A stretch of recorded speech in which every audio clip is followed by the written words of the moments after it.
From now on, you will take care of my mom and sister with me. If you don't like it, let's break up," Phil suddenly declared. "Why do I have to leave the house?" I couldn't agree with Phil's sudden proposal.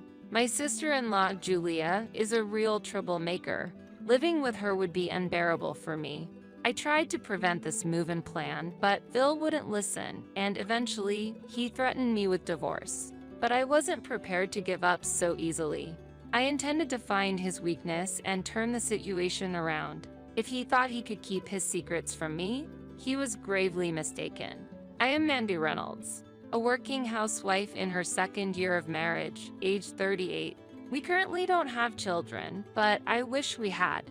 After graduating from vocational school, I worked full-time at a general hospital but reduced my hours for fertility treatments. Now, I work only in the mornings at a local clinic, worrying about fertility treatments and my husband, Phil, in my personal life. I was attracted to Phil's skills and character as an insurance salesman, which eventually led to us getting married. We both shared a strong desire to have children soon. It would be wonderful to have a house filled with children's laughter. I've always wanted children, but I had to consider my age. Why are you so down? It will eventually be possible. Phil seemed to think children would come without effort, but it wasn't that simple. After 2 years, there was still no sign of pregnancy. I tried discussing fertility treatments with Phil, but his response was unexpected. Do we really need to go to the hospital? Celebrities over 40 give birth normally. Why not leave it to nature? I want to do everything possible. You said you wanted children too, right? It's not like we're sick, right? And it costs money, doesn't it? We'll be able to find out whether it's due to an illness or not. If you're worried about the money, I'll pay for it, okay? Is that all right? Phil wasn't fully convinced, but reluctantly agreed to my proposal to pay for the medical expenses myself. Thankfully, I received some support from my parents, which was a relief. However, the situation was tougher than expected, and attending regular appointments while working full-time was challenging. The doctor says I need to come in every 3 days. It's a bit tough with work, but you've been doing great, and you can afford the consultation fees with your income and help from your parents, right? It should be fine. Phil seemed okay as long as it wasn't a financial burden on him, but I was somewhat dissatisfied with his attitude. However, I believed that everything would change for the better once we had a child and encouraged myself. On a weekday when Phil was at work and I was off from my part-time job, I had some rare alone time. I suddenly received a call from an unknown number. It was from Julia, my sister-in-law. I was curious about why she changed her number. Did you change your number? I was surprised to get a call from an unknown number. A lot has happened. By the way, can I stop by? Is Phil at work? Phil isn't here today as it's a weekday, but I'm off. What time will you arrive? However, Julia started talking without paying attention to my question. Mandy, I have a lot to talk about. Let's have a thorough girls' talk. I only asked her about her arrival time, but I didn't get a specific answer. In the end, Julia arrived just as I had finished a few bites of my lunch. So, I hurriedly put away the rest of the lunch in the fridge, muttering to myself, "Welcome. If you had told me your arrival time, I would have prepared lunch for you. I haven't had lunch yet. I'm starving. Is that so? Shall I make something for you?" At that moment, Julia glanced at the kitchen shelf and waved her hand. What she was looking at was a pound cake from a department store, a gift we had received. A limited edition item that I was looking forward to keeping as a special reward for a special day. I don't want to eat a lot because I'll gain weight, but this cake is tempting. Let's just have this for lunch. Where is the knife? While searching the room for a cake knife, I felt a bit uncomfortable with Julia's insistence. I'll cut it. It's okay. It's cluttered with stuff, and I don't want you to look around too much. Don't worry about it. It's not like things will disappear. I'll cut a piece for you too. When Julia took the knife and started dividing the pound cake, I no longer had the energy to object. Julia placed a thick slice of cake in front of herself and a slice so thin it was almost transparent in front of me, then immediately started talking. Listen, recently my boyfriend has been a bit cold. Even when I say I want to meet him, he makes excuses about work or his daughter. Is that so? He has a daughter? I'm a woman too. Isn't it natural to feel lonely? It's only natural to want attention, right? Interrupting the conversation or getting into too much detail can lead to lingering issues, making it incredibly bothersome. In such cases, it's best to keep nodding with a bright smile. This is a social technique I learned through my job as a medical administrator, but I just couldn't turn a deaf ear to Julia's words. He promised he'd get a divorce from his current spouse if we had a child together. Oh, is that so?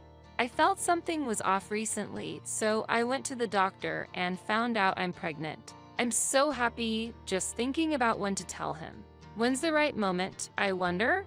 I almost dropped her mug of coffee. You're pregnant. Wait, but he's married and has a child, and now you're pregnant? He doesn't find his daughter, who resembles his wife, appealing. He wants to live with me and a lovely child who will resemble me. I can't believe this. Then Julia puffed up her face and continued, I need to have a discussion with his current wife, and to do that it's important that I'm a kind woman with a generous heart, right? I was momentarily at a loss for words at Julia's reckless behavior and comments that could hurt a family. Please, just go home. Why? It's getting dark outside and he'll be coming to pick me up. Oh, I'm interested in that department store coffee in the cabinet. Please go. I just want some quiet time. Coming in like some kind of storm, and hearing about her affair and pregnancy was overwhelming. Why is my sister-in-law, who casually engages in affairs, blessed with a child, while I, who longs for one, visits hospitals and takes medication for it isn't? I didn't want to think that someone in my family could act so callously. Confusion clouded my mind, unable to grasp the situation. About a week after Julia's sudden visit and shocking revelation, Phil came home unusually early from work. Oh, home on time today? It's rare since you often come back late. As I spoke, Phil roughly set down his bag and approached me. I heard from Julia. You said some terrible things to her? What terrible things? She did come over, but I didn't say anything terrible. While responding, I realized he might be referring to the affair and pregnancy, but it was too late. Julia called me crying the night before last. As her brother, I can't just watch her cry. But isn't it unreasonable to say nothing when someone is engaging in morally wrong actions? What are you saying? Are you saying my sister did something immoral? Say it clearly. Affairs and pregnancies were delicate issues, not something easily discussed with a husband, and such matters should be conveyed by the parties involved. One should not intervene rashly. Phil continued his one-sided accusations while I remained silent. Probably just hormonal and taking it out on others, right? You always get emotional so quickly. I wanted to retort, who is being emotional here? But in this situation, Phil wouldn't listen to anything. Caught up in playing the heroic role of protecting his troubled sister, I feel sorry for Julia. Make sure you apologize to her. I couldn't fathom why I should apologize. However, not wanting to exacerbate the issue, I reluctantly apologized. I did apologize later, but the mood was sour and we couldn't have a proper conversation. The next day, as if nothing had happened, phone calls and messages started coming in again. The frequency of her messaging increased, becoming somewhat burdensome. It was difficult to reply during work, but ignoring her would result in complaints to Phil, adding to the hassle. Reluctantly, I responded briefly and engaged in the conversation, but I wanted to avoid her bragging about affairs regardless of the time of day or night. Despite trying to discuss Julia's matters with Phil several times, it was to no avail. You are essentially a housewife now, so you should be able to handle conversations with Julia. Or are you maybe jealous that she got pregnant first? Not at all. I'm busy too. Receiving messages that require immediate responses at night leads to sleep deprivation. Sleep deprivation? Julia is happy she can talk to you. She didn't expect to find someone so easy to talk to. Just listen to her for a bit. It seemed impossible to get Phil to understand. Despite my worries, the continuous messages from Julia remained a nuisance. However, I would later realize how naive I was to express my frustrations through phone calls and emails. About 2 months after I brought up Julia's matters to Phil, as the seasons changed and I considered switching to autumn clothes, the doorbell rang. Had I ordered something? As I headed to the entrance, an unexpected sight greeted me. Boxes piled up as if they were part of a move were being brought into the house. They were addressed to Phil, likely work-related items. But since their arrival, there had been no contact from Phil, and he hadn't returned home. Would have been nice to have prior notice. 3 days after not hearing a single word from Phil, he returned late at night, as if nothing had happened. "Hey, I'm back. No welcome? I'm trying to sleep. It's 1 a.m. Can you keep it down? Oh, you don't like that I'm back?" He was clearly aggressive, likely due to the alcohol. Approaching me, he stumbled over the large boxes and fell heavily. "Hey, what's with these boxes? You should have sorted them out. These are all addressed to you. I can't just open them without your permission. Are you talking back to me? Anyways, you should take care of these." I was stunned by Phil's statement. "What do you mean? I should handle them?" Just as I said, these belong to Julia and my mom. Mostly Julia's stuff, though. "Wait, why are Julia's and your mother's belongings being sent here?" Phil began to explain cheerfully, as if a long-awaited plan was coming to fruition. "It's all for my dear sister. She's currently renting and her lease is up for renewal. With talks of moving in with her boyfriend or getting married soon, I need to take care of her a bit. I wasn't aware of such plans. I'm about to be promoted to assistant manager, so my salary will increase. It's all good." Having had little contact with Phil's family since our marriage 2 years ago, this new development was bewildering. "You said you weren't getting along with your parents and were estranged, right?" "Yeah, family felt bothersome for a while. But now, with the promotion and pay raise, it's the perfect opportunity to give back to my parents and sister. Are you really okay with suddenly living together? We'll manage. Besides, there's a spare room. If we convert your room into storage space, there should be plenty of room for 4 people to live comfortably. Don't see a problem, do you?" His attitude assumed everything would go smoothly, but I was far from convinced. Moreover, Phil's offer to support Julia before her marriage made me wonder how much he understood our conversations. The information I received was quite different, leaving me anxious. "From now on, you will take care of my mom and sister with me.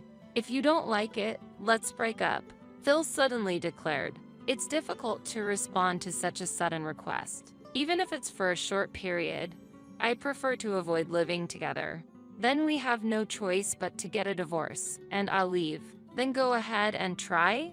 But I couldn't just leave immediately. I needed to prepare as much as possible in this house first. I needed to see Phil struggling.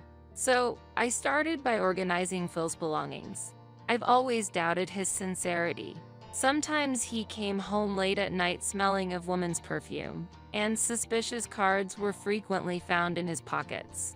He seemed like a fool if he believed I hadn't noticed with such clear evidence. When I checked the computer we share, I found that Phil had left his account logged in. I was able to go through his emails, and eventually, I was able to confirm his affair. Sugary sweet messages were lined up. The sender was a woman's name. Further investigation revealed newsletters and reservation confirmations from a hotel. It appeared he had visited every Wednesday and Friday. He always said he would be late due to drinking parties with juniors on Wednesdays and with bosses or clients on Fridays. But now I knew the real reason behind it. I knew the name of the hotel, so if I followed him, I thought I would be able to get photographic evidence.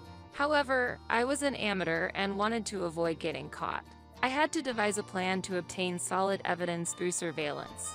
Julia planned to visit in 4 days, but by then, I was determined to investigate Phil's infidelity and monitor Julia's behavior. Phil misunderstood Julia as the unfortunate heroine, but that was all just a misunderstanding. She was just a cheater, scheming to stay until she could secure getting married. So, I had to prepare for any future events by gathering as much advantageous information as possible. With these thoughts, I continued to gather information on social media. I clicked on a profile that was likely Julia's in the connections with friends section. The photos were heavily edited, changing the shape of her face and the size of her eyes, but it was undoubtedly Julia. After examining the photos and posts uploaded on Julia's page, I came across something I didn't want to be true. I can't believe this. The images Julia uploaded were hints to her relationship, and a specific item belonging to a man caught my eyes. Although his face wasn't clear, the item reminded me of the husband of a close friend from high school. I was close enough to them to have given a speech at their wedding. I remembered his unique taste from my visits to their house when I was still single. For example, a keychain of a shark's bone he shared with his wife, or wallets and ties with unique designs that reflected his preferences. Anyone who knew him could identify him from these items in the photos. I was not sure if my best friend from high school was aware of this situation, but she likely didn't know. Feeling doubtful yet believing my friend is likely unaware, I decide to share just the SNS information with her, leaving it to her discretion whether to confront his infidelity or not. There was also someone else I needed to talk to. It's been a while, Mother. I heard that you'll be staying with us from the day after tomorrow. Phil mentioned it. However, I have something to discuss with you before that. What a coincidence. I was also planning to let you know something before coming over the day after tomorrow. It seemed my mother-in-law also had something she wanted to share with me. In that case, it's time to reveal everything. I'll be frank, I'm considering getting a divorce due to Phil's affair. I'm still here, but once I finish organizing my belongings, I plan to leave. I suspected as much. Phil suddenly started to be kind to me, which was unusual. Do you have evidence? It was understandable that my mother-in-law wanted to see evidence. If her son was committing adultery and that was the reason for the breakup, naturally, she would want to see the evidence. Please look at this. I found it on the computer we share. The exchange of emails and photos prove everything. I see.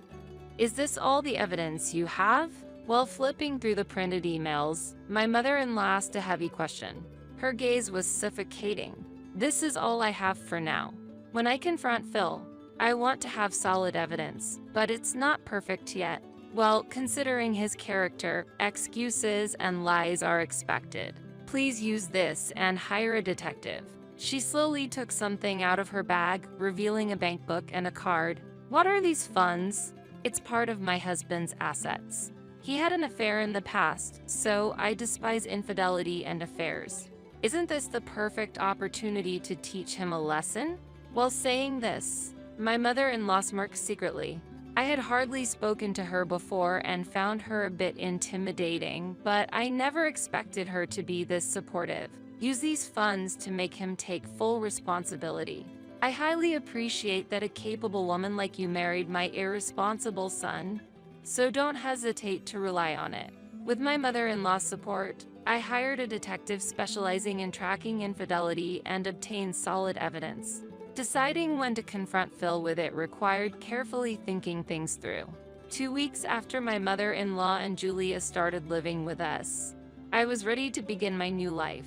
During a holiday, a letter addressed to Julia was forwarded to our house, triggering an unexpected revelation. What? I can't pay $30,000 at once. Weren't you planning on getting married soon? What happened? It's from his wife, demanding compensation.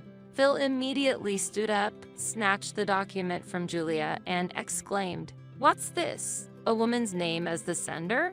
It must be fake, slander, or harassment." Somehow, Phil seemed to believe Julia was completely innocent. Meanwhile, my mother-in-law seemed utterly unaware of the situation. The beloved boyfriend Julia mentioned before is my best friend's husband. You were pregnant, and if the baby was born, he was going to leave his wife and marry you, right? Were you really planning to do that? Was that all a lie? I can't believe it.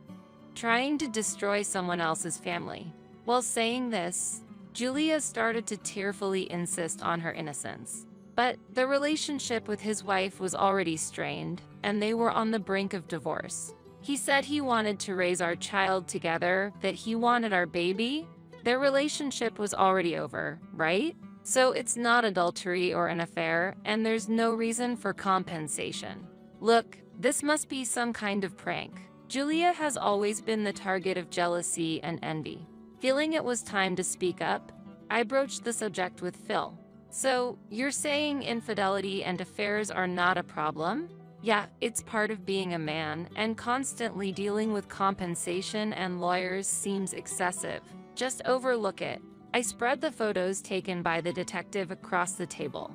The person in these images is unmistakably you, Phil, right? According to the research, you were having an affair with a woman called Sarah, your business partner. Please stop belittling people. Disregarding my rage, Phil still managed a light laugh. I've said it before, but this is a man's pride. If you can't understand this, social life will be difficult. That's enough. My intention to divorce is firm, and the responsibility lies with you, Phil. Of course, I'll be demanding compensation as well. Wait a minute, that's unacceptable, right? What's this about compensation? Calm down a bit. While this was happening, my mother-in-law raised her voice in anger. I've been listening to all this nonsense all this time, and there's no saving Phil or Julia. I never thought my own children would have such a rotten personality. I'm disappointed. Wait, I don't have that kind of money. Mom, please pay for it. Think of it as the college tuition I never used. No matter what excuse you have, I won't be convinced, so just give up. As my mother-in-law and Julia were arguing, Phil turned to me, seeking clarification. You're not seriously considering divorce and compensation, right? You still love me, don't you?